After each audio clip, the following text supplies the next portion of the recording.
Hello viewers, যারা class 8-এ পড়ছো তোমাদের ইতিহাস বইয়ের যে চতুর্থ অধ্যায় রয়েছে ঔপনিবেশিক অর্থনীতির চরিত্র, এই চ্যাপ্টার থেকে আমি কয়েকটি গুরুত্বপূর্ণ কোশ্চেন এবং অ্যান্সার বলে দিচ্ছি। তোমরা এই কোশ্চেন অ্যান্সারগুলো ভালো করে নেবে।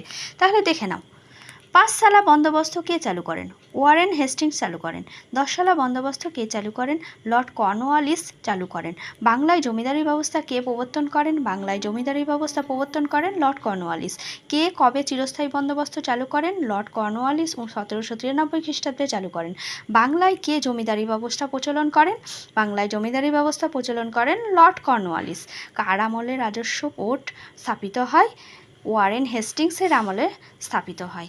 রায়তওয়ারি বন্দোবস্তের প্রবর্তন কে ছিলেন?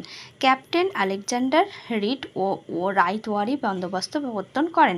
ক্যাপ্টেন আলেকজান্ডার রিড রায়তওয়ারি বন্দোবস্ত প্রবর্তন করেন। কে মলওয়ারি বন্দোবস্ত চালু করেন? হোল্ট ম্যাকেনজি মলওয়ারি ব্যবস্থা চালু করেন। ব্রিটিশ সাম্রাজ্যের সবচেয়ে দামি রত্ন কোন দেশ ছিল? ভারতবর্ষ ছিল ব্রিটিশ সাম্রাজ্যের সবচেয়ে দামি রত্ন। মহল কথাটির অর্থ কী? মহল কথাটির অর্থ গ্রামের সমষ্টি। আপ ও আপ কি?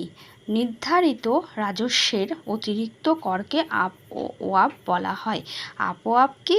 নির্ধারিত রাজস্বের অতিরিক্ত করকে আপ ও আপ বলা হয়। এই কোশ্চেনের অ্যান্সারগুলো তোমরা অবশ্যই ভালো করে নেবে।